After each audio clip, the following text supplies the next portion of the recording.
Alright, well, anybody that watched the dyno video knows that this thing was kind of lackluster on the power results. Kind of glad that I decided to take this, because originally I was going to take the 1950T up there because I wanted to see what it was turning, but I figured the 55 was here first, she ought to go first, so I took it, and I'm glad I did. So it made 87 horse at 1,000 RPM. Should be making 108 at 1,000 RPM. And I even was telling the guys when I was up there, I was like, man, that's kind of more in line with 1855 power numbers. I mean, an 1855 should be 98, so it was still 10 horse short of an 1855, but after I came and did some digging on the pump, it makes sense. So the 1955 is supposed to have a Roostermaster DBGFC 637 I want to get this number right, 12DH Roostermaster pump on it. This one is, and I don't know if you'll be able to see it, a DBGFC 633-27DH. That's an 1855 pump. And not just an 1855 pump, it's an early 1855 pump. So it has 0.33 inch plungers in it, and it's set for 60 cc or 65 cc of fuel delivery. An 1855 or a late 1855 pump has 0.37 inch plungers in it, set for 65 cc of fuel delivery. And the 1955 and 1950T had the 0.37 inch plungers in it, but they were set for 70 cc of fuel delivery.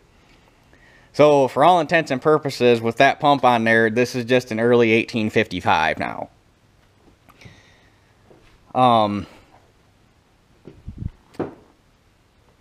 Why somebody in their right mind would have put a smaller injection pump on this thing, I don't know, but I guess it's just a continuation of the saga on the story of this thing, because when we got it, it had 1755 injectors in it and a 1755 starter on it, so why wouldn't it have an 1855 injection pump on it? I don't know. So anyhow, I just got off the phone with MDI down in Crown Point, Indiana, who are the ones that rebuilt the pump the first time around. Because that's a fairly fresh pump. It's only, I want to say we had that rebuilt 7 years ago. That sounds right, but it's 7-8 years ago, something like that, and I think this thing's only got maybe 500 hours on it, if that, since then. So it's a very, very fresh pump. But I just called down to MDI, which is the place that did it the first time around, and was talking to the guy about what it would take to convert that pump to 1955 specs.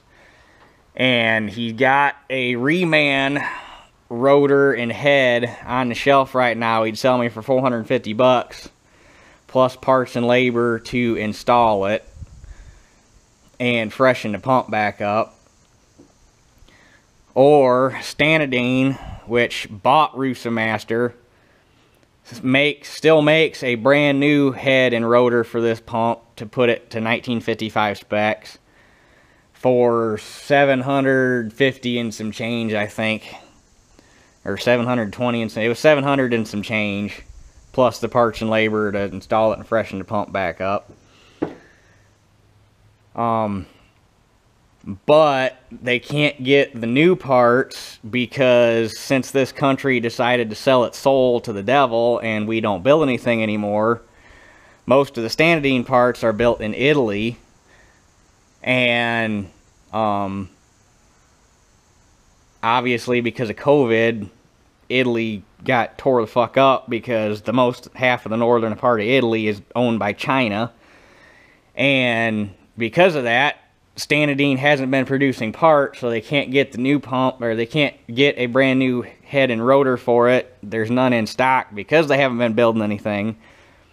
So as far as new parts go, gotta wait for the COVID to get over so that Stanadine will start building parts again. And nothing burns me more than hearing that you have to have an American-built pump rebuilt with foreign-made parts. Like last summer when I did the head on the 1950T, I put brand new Stanadine injectors in it. Got the bag, fucking made in China. What the hell's up with that? I want to know where we went wrong. But anyway, that's where this thing stands. I don't know. Don't know if I really want to tear into this thing right now, just because we're coming up on fall, and I'm working third shift right now, and I go into second shift here in a couple weeks, and we're going to start working 6 days a week because they won't let us work 7 days a week anymore, which is stupid because I love that overtime money. But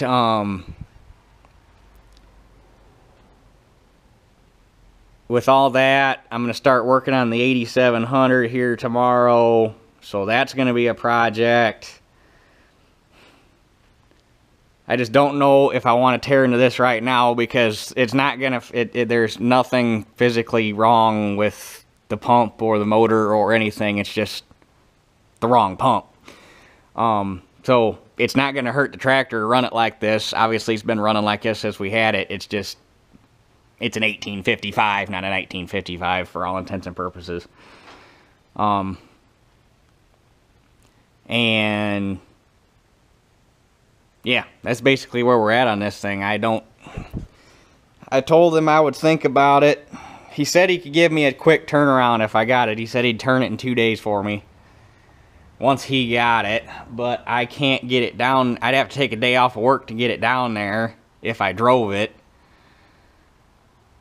And I don't really want to do that. So I'd have to ship it to him. And I don't like the thought of shipping an injection pump because I've seen what UPS boxes do. It never fails. You could get a box of socks and they'd come through unharmed. You send a $1,000 injection pump down and it's going to come back in a box that looks like it went through World War III, and that just scares the hell out of me. So I don't know. I told him I was going to think about it over the weekend. I really don't want to be spending the money right now. But to make it right, that's what I got to do. I can try to turn it up, because this screw sets your advance. These two set your min and max RPM. And then that one's what they call a torque screw, which basically increases fuel delivery. And I was talking to a couple other diesel guys, and they said try giving that screw 2 turns and see what it does.